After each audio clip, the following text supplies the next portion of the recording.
What's up, y'all? Good morning. Fireman Scott here. Welcome back to another Fire PLO poker vlog. Today it's Wednesday. I just did some fasted cardio. Gonna go lift some weights in a little bit.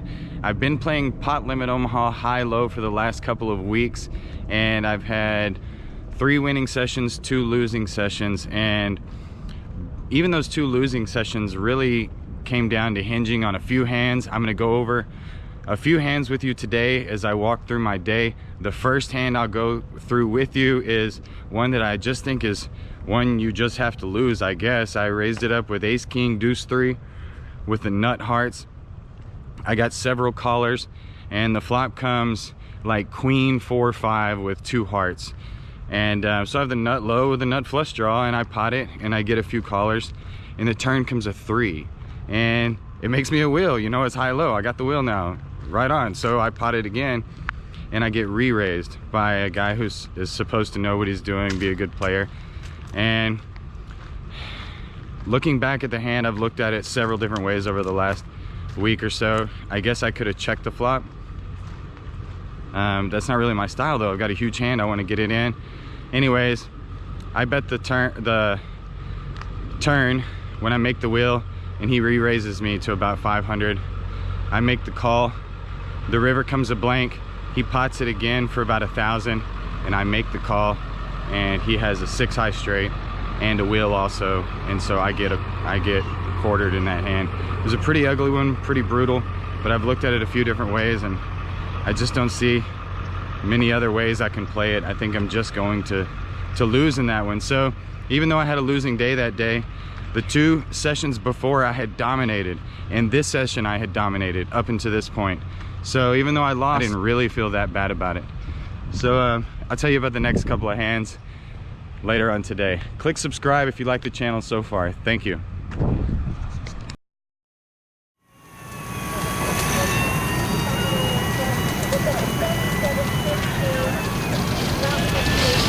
So I did some cardio this morning while intermittent fasting, and now I'm about to go lift weights in like an hour and a half. So I'm going to power down some waffles with some chia seeds and honey and some coconut.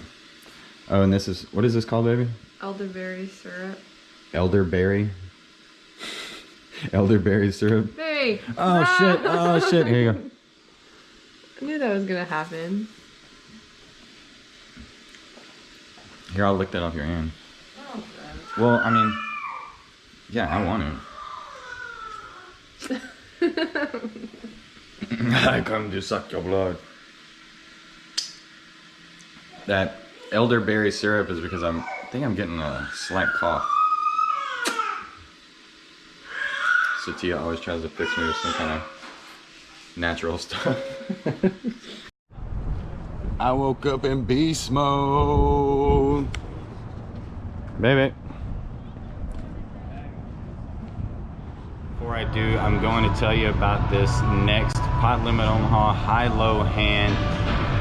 Unique situation. I'm on the button with king, queen, jack, 7, 1 suit, diamonds, and there's not been that many raises in these games, and there certainly has been not much 4 betting or 5 betting, and if there has, the guys had aces every single time. In this one hand, I have king, queen, jack, 7 on the button. There's a raise for middle position, and then there's a 4 bet, and it's 125 to me on the button, and I make the call.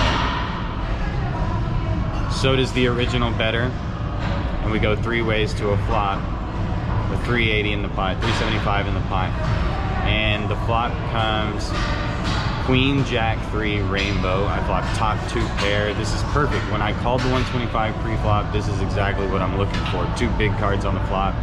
One guy I know has 2 aces, and I flop top 2 pair. Well, the first guy, he bets the pot, 375, and the guy in the middle with aces calls. His hand is ace, ace, 7, 7. He calls all in for less. I'm sitting there with top 2 pair and about, I think about $900 in front of me, and I move all in, and the original guy who potted it for 380 on the flop, he calls me, And it turns out he only has a queen and 3 low cards. And the guy in the middle, like I said, has ace 7-7. I'm in such a great position to scoop this whole pot here. And it comes a 7 on the turn, and then like a 5 on the river. So the guy with aces makes middle set to win the high, and the guy with just a queen on the flop makes running low card to make a low. And I go from a good chance of scooping a huge losing, like a 2K pot. So you might say, well, you shouldn't have played that bad hand. And I'm like, no, I think I'm gonna do it that way every time. I mean, it cost me 125. I'm on the button. If I don't flop anything, I can get away real easy. But the upside is I know what at least 2 of the cards are. I know the first guy is strongly suited towards small cards too. I have position. And I should have scooped a huge pot there, or at least got half of it. Turns out it's poker, it's unlucky. I lost that one. But again, I feel like I had everybody set up to give me all the money once again, and just got unlucky and lost that one. But most of the time I think it's gonna go my way.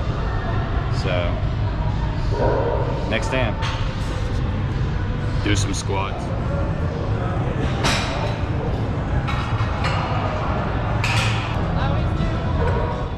Where'd you go? How'd I look? This shirt is a little. Why did you turn it around? I think it needs to be. Yeah, that's fine. You can see it in. Oh my, what a wonderful time. But I think I need to button one button. Just one. I might get better without, but. Maybe, but I mean, you have your strong suits, and I have mine. And you're making it worse with rolling up that side. Okay, maybe I'm just saying, like, you're nice and everything, but I'm cool. Wow. I'm a cool daddy-o, cruising down sitting on the, what does he say? I don't know. It ain't easy being cheesy. I gotta go. Play high-low. Okay, let me get this last hand out. It's one that I played yesterday. I called a raise from the small blind with queen, queen, deuce, deuce. The button was the raiser. I knew there was gonna be a bunch of dead money in the middle, and basically I'm looking for the same thing I'm looking for in PLO high with the 2 queens. I'm looking to flop a set of queens or diamonds. Also, with the 2 deuces, I'm thinking these are blockers, right? They're blockers to the nut low draw. So if I'm holding them, that's good information. So I like this. I'm gonna go multi-way to the flop and try to flop a set of queens, and I do. King, queen, 5, rainbow. I'm first to act. There's about 125 in the pot. I check it. I'm gonna check raise, obviously, if anybody bets, but I'm really not expecting. Turn comes a 4. I check again, all the way around to the original raiser. He bets full pot of 125, and I move all in for almost 500. Everybody folds, and it gets back to him, and he makes an angry call. I think he was pretty much drawing dead to a 3. I think he had ace deuce. Sorry it cut off on that last hand. So it's the next morning, and the thing is that guy could only hit a 3 to win the whole pot. And everybody keeps kind of making fun of my ideas about these high cards, but yet everybody keeps telling me the purpose, the goal is to scoop a whole pot, to win the whole thing. And as I'm playing all these sessions, I'm watching that most people aren't scooping pots that often with all low cards, but I'm scooping a lot of pots with just big cards. And also, I can see that when I talk about playing big cards and I talk about these ideas of maybe some middle card strategies, when I see people like laughing at it and strongly disagreeing at it, and then trying to group together like, look at him, he thinks this, he thinks this, that lets me know that I'm on to something. That's how I usually win at shit, is doing something different than everybody else does. So still working on this high-low strategy. I'm also excited to announce that on the 19th of December, we will be going to LA to play live at the bike, doing some goat things, showing them the Fireman Scott style of Pot Limit Omaha. Tune in for that, and happy Thanksgiving. Click subscribe if you like the channel. Thank you.